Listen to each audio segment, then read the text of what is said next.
So here we are. Like I said, this is the second time I'm filming a tutorial on how to convert Aragorn from the Attack at Weathertop box set into a more sort of generic fighting Aragorn. And to prove it, two flaming brands, one of my own and one of Sam Page's, which I converted on camera, and the whole lot was corrupt. I now have a shiny new camera, so I'm hoping that everything's going to be honky-dory for this one. So, without further ado, things that you're going to need. Obviously, the base model that we're going to be working from. It comes two-part in the blister with the main body, arms, legs, and then you get the separate brand wielding arm. The left arm comes as a separate piece, so you'll need that model. You'll also need some pliers. Try and get jeweler's pliers. As you can see on the forks of the pliers, there's no serrated teeth, it's flat. So these are ideal because it doesn't leave a mark on the soft metal of the model. Even better than those is these type. As you can see, it's like a cylindrical cone shape tongue. And these are great because, especially for what we're going to be doing, we're going to be manipulating one of the arms to bend at the elbow. When you use these, it doesn't leave a mark on the metal, whereas these ones have like a really square edge, so it may leave a mark which you may have to sort out with putty afterward. If you use the pliers that have the serrated teeth for gripping, they're going to leave obviously marks from the teeth. It's going to be really nasty and a bit of a pain to sort of cloak with the putty. But if that's all you have, then obviously use it, and you'll just have to smooth some putty over those marks afterward. So, as well as your pliers, you're going to need some side cutters or snips, whichever you prefer to call them, super glue, hobby saw, razor saw or jeweler's saw. I try and get the finest teethed blade possible because you get the finer cut, which means you got less wastage when you do cut, and it's a lot neater. You're also going to need some modelling putty. Green stuff is fine for this. A clay shaper for helping smooth out the modelling putty once you use it. Some clay modelling tools, variety of whatever you prefer to use. Different people prefer to use different types of tools when they're working with putty, which is fine. An X-Acto knife, which is always handy, and a file or selection of files. That should pretty much cover you. Obviously you're going to need stuff for pinning if you're going to pin the arms in place, which I strongly suggest you do. So you'll need a pin vise also, which I do have but I don't have in front of me, and something to use as a pin. Paper clip or modelling armature is fine. So that's everything you're going to need. I'm going to clear off the desk and we'll get to the first stage. So I will come back to you in a second. Okay, so first stage, I'm going to try and describe this as best I can. I'm going to use my X-Acto knife as a item that I can point with because it's got a fine tip, and hopefully I can point out exactly what I'm talking about because it's very small details, and it's going to be a lot easier to zoom in and point using the blade of the X-Acto knife to show you what we're going to do. So basically, this right arm we're going to manipulate and bend at the elbow, so that rather than stretching outward away from the body, he's going to be sort of sweeping from his left hand side. So we're going to use the pliers as we said, and we're going to roughly work out where the elbow is, which I'd say would be there. We're going to use the pliers to manipulate the arm to bend at that joint. It's not just as simple as bending and it's done, there is a bit more to it because we also have to rotate the wrist to accommodate when this arm is going to be attached, and so both hands are overlapping as if he's sort of wielding his sword two-handed. Before we do that, what we're going to do on this arm, we want to keep, as you can see, the hand is clenched around the flaming brand, the stick, the twig, whatever you want to call it. So it looks perfect aesthetically, because you know, whether it's going to be gripping a flaming brand or a sword, it can work for both things. So what we want to do is we're going to cut the nub of the flaming brand here, and just above the thumb here. So we're going to get rid of the flaming brand, which is going to leave basically a fist, and we're going to be very careful not to damage any of the fingers or the thumb on this side, because the thumb is slightly higher than the first finger on this hand. Here, the sleeve of his jacket slightly overlaps and hangs down further than the little finger. So we are going to have to do a little bit of snipping and filing just to get the rest of that out, and leave the little bit of the sleeve. We will file that back eventually, but we want to leave a little tiny bit, just because it looks better and more realistic. On the right hand, which is already wielding the sword, we're going to cut using the razor saw very fine and very carefully in between the hilt and the thumb, which is just there. Yeah, so we're going to get rid of that. We're also going to take the bottom of the sword handle out, cut that off. Now you've got a choice here. You can keep that, put that to one side and reattach it at the end, but to be honest, there's not a great deal of detail in it. You're only going to paint that silver and wash it and highlight it. You could do the exact same thing with a little tiny ball of green stuff, slightly shaped, and it'll be a lot easier to stick at the end, and it will probably hold better in the long run. So it's entirely up to you. You can either cut that off there and keep this little piece, or you can just discard it and use a bit of green stuff, which is what I'm going to use on this. So just to recap, we're going to cut above the fist and below the fist here, and we're going to cut in between the hilt and the thumb on this hand, and we're going to get rid of that. I'm going to go and do that off camera because it's too fiddly to do on camera, and I'll come back and show you what you should be left with. So here's what we're left with. As we can see, I've removed the blade from this hand. I've also removed the butt of the handle. This is going to be the hand which is on the bottom of the sword hilt. So you may ask, why remove that little nub, the little sort of butt of the handle?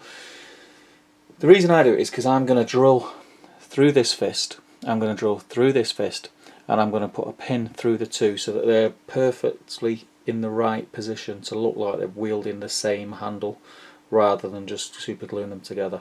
That's the reason why I do it. Looking at it and thinking right now, it's perfectly up to you how you do it. You could leave that on. I recommend removing it and doing it the way that I was showing you, because you'll get a better finish in the end, and it won't make all that much difference aesthetically if you just use a little ball of green stuff instead of the nub.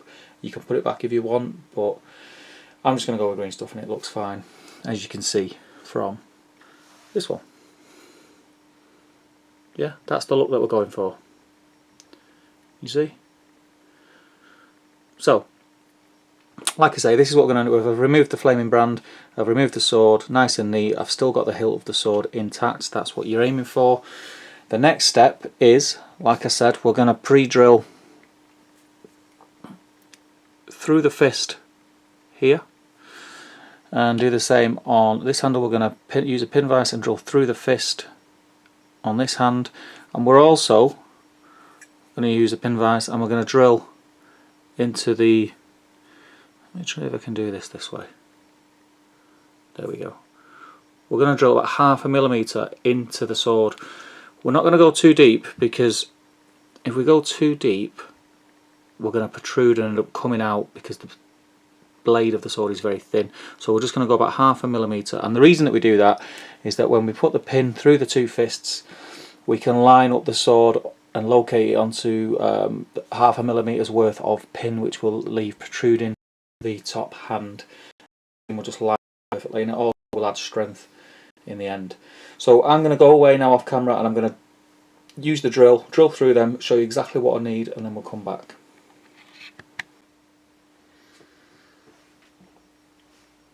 Okay, so as you can see, I've drilled through this fist. I have also drilled through this fist here, And I'll try and get this to show up, I don't have oil, be able to focus. Oh, there we go. Yeah, so I've put like about 1/2 millimetre deep hole into the hilt of the sword.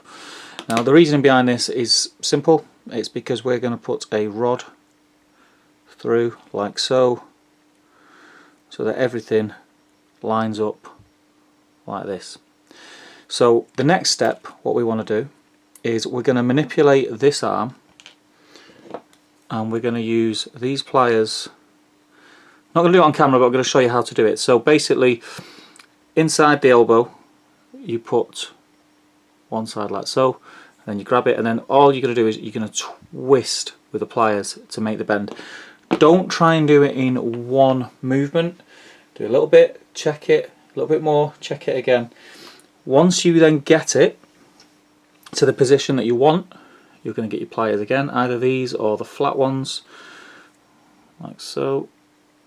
Yep, and you're going to grab the fist, and again it's just a very slight twisting motion to get it into the position that you want. And as you can see, the difference between the two, you see that? Yeah. Now, as well as doing that, what we also want to do is, this arm is no longer going to be sticking out sideways like that. This is going to be coming round like so. So what we need to do, if you can see the jacket sort of lapel here, we need to take some of that out. Now we're going to use a file for that, like this, and we're just going to file away until we get an indentation where this arm's going to fit. Now that won't let you sort of attach the arm correctly on its own. As well as filing away from that lapel, what we also need to do, I'm going to see if I can get this arm to stay there like that. Okay, that's perfect. What we need to do, and if we use this, the blade of this X-Acto knife, just to mark where you're going to cut, we're going to take a slice like that.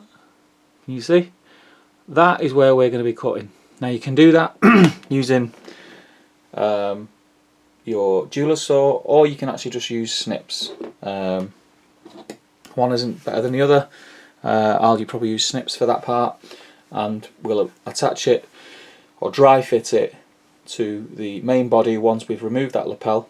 See how it sits, put the rod through the fist again before we glue anything, dry fit it all, see if we need to make any fine adjustments, and once you've got it in the right position, we'll start gluing everything. So I'm going to go away and do that, but I'm not going to glue anything yet. I'm just going to show you where and how things are supposed to look before you glue them, and I'll be able to show you after the cut where exactly you're going to cut, and hopefully that will help you, and we'll come back in a second.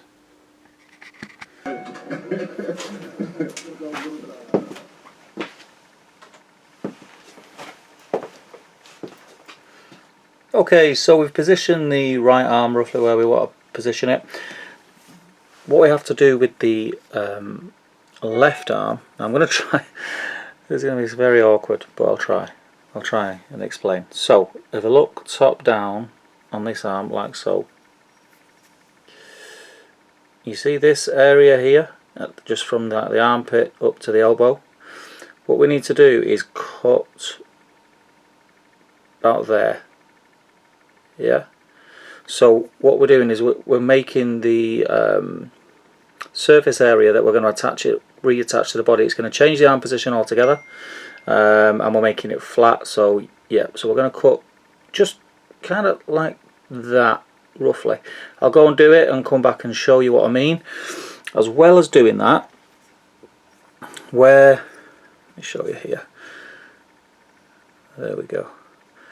Where this coat is here, this wasn't impeding, the sculpt of the coat wasn't impeding the arm and the original sculpt, but it will be here. So we need to file that away to enable the new arm to kind of sit in that position. So we're going to file some of this away. So I'll go away and do that, and come back and show you where we're at. So here we are, guys, almost there. As you can see, what I've done is pin the fists together, and I've left a little bit of the pin protruding top and bottom. Can you see that? I have super glue and putted the left shoulder there. That needs more putty work. That's not just like finished like that. You do need to build that out and put some detail on it. The little bit at the top that I've left protruding is for the sword to slot on with the 0.5mm hole that we've done before. So I'm going to go away and do that. Whilst I'm doing that, I am also going to do the green stuff nub of the sword here. And can you hear that? Yeah, the green stuff and the super glue is nice and dry. So I'll probably do a little bit of putty work there. So I'll come back and show you the next stage. So here we are, guys, and this is what you'll end up with. You see, it's pretty cool. See, I've done a bit of the putty work on the shoulder, filling any gaps, added a little bit of detail. If you look very closely at this shoulder, you can see like there's like a rough stitching effect around the shoulder there, so I've just sort of mimicked that on this side. I don't think that'll show up on camera, but I could try. Focus a little bit there, yeah. But yeah, I think that's pretty cool. It makes an already cool model into a super cool model, in my opinion. This one was one I'd done in the previous tutorial, which didn't come out. That's Mr. Sam Page's. That was my version I'd done a while ago. As you can see, I've based it on a piece of slate. The pose itself lends itself to kind of stepping upward, so if you can get some sort of base where the this front left leg is higher up or positioned higher than the back leg, it looks really, really well. And I'll just show you this, which I might have shown previously but I can't remember. This is another version of a very similar conversion.